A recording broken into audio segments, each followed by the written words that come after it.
Let me show you how to check the voltages at the terminal block. Disconnect the dryer from the wall outlet, and keep it disconnected until I ask you to connect it back on. Go behind the dryer and remove the terminal block cover plate.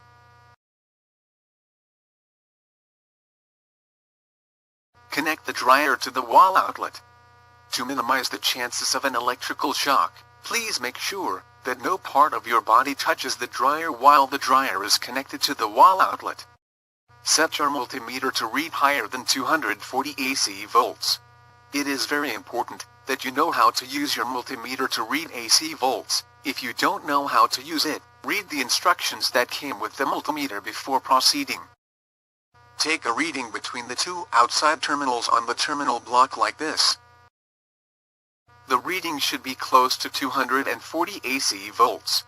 If the reading is below 200 AC volts, the problem could be on the fuse or circuit breaker box, the wall outlet or the power cord. Take a reading between these two terminals. And take another reading between these other two terminals. Those two readings should be about 120 AC volts each. If any of those two readings is less than 90 AC volts, the problem could be on the fuse or circuit breaker box, the wall outlet, or the power cord. If the voltages are okay, then the problem is in the dryer and you need to check the door switch next. How to check the door switch with a jumper wire. Open the door on the dryer and check the door switch actuator. If the actuator is not broken, then you need to check the switch. If the door switch actuator is broken or missing, then you must replace the door switch. How to bypass the door switch, only for testing purposes. Disconnect the dryer from the wall outlet. Remove the lint filter. And these two screws. Use a flat screwdriver to pry open the top panel.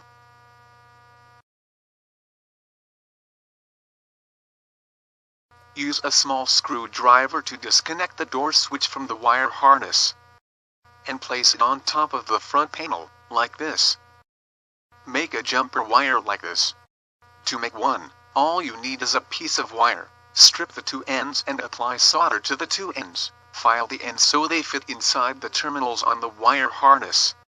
Stick the jumper to the terminal of the blue wire and the terminal of the white wire.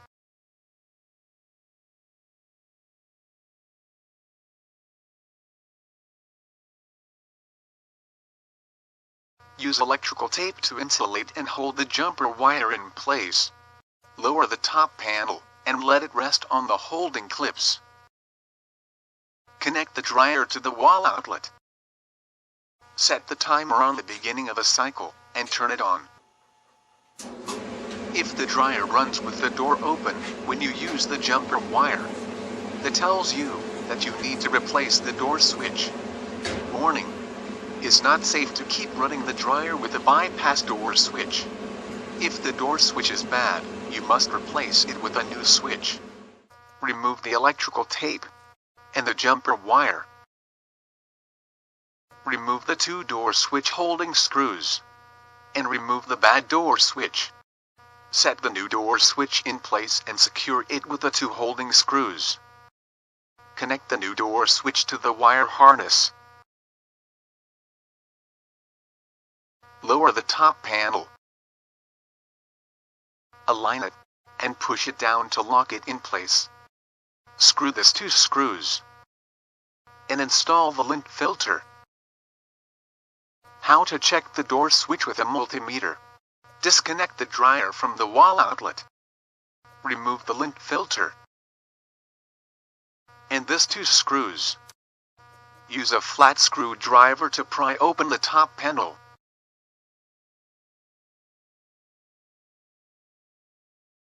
Use a small screwdriver to disconnect the door switch from the wire harness. Set your multimeter on the lower scale to read ohms. With the door closed, let's take a reading. Take a reading between these two outside terminals on the door switch connecting block. With the door closed, the reading should be close to 0 ohms. If the reading is infinity, the door switch is bad and must be replaced.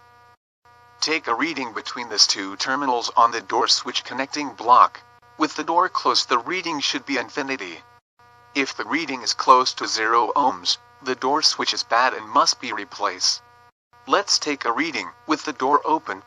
Take a reading between these two outside terminals on the door switch connecting block. With the door open, the reading should be infinity.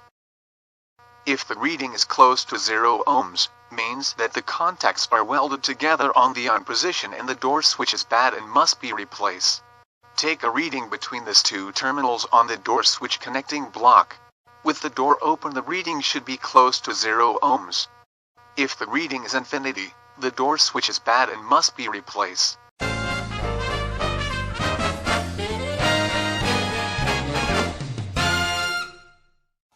If the dryer won't start in any of the cycles that you try it on,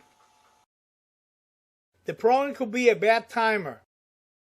Let me show you what to check in the timer with a multimeter when the dryer won't start. Disconnect the dryer from the wall outlet. Set the timer on the beginning of any of the cycles. Remove the controls back panel. Set your multimeter on the lower scale to read ohms and make sure that the meter is working.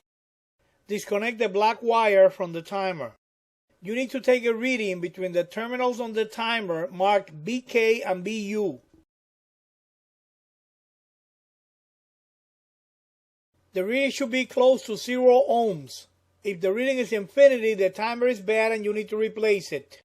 Disconnect the white and tan wires from the other side of the timer. Take a reading between the terminals on the timer marked W and T.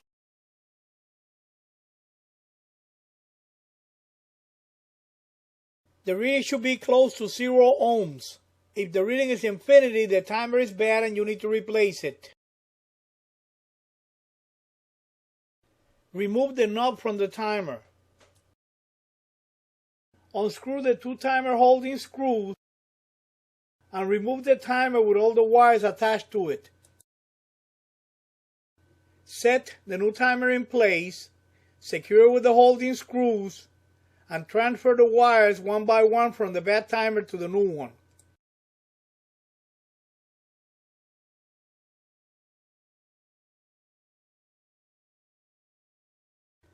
This way the wires will be connected to the right terminals on the timer. Install the control back panel and put the knob on the timer.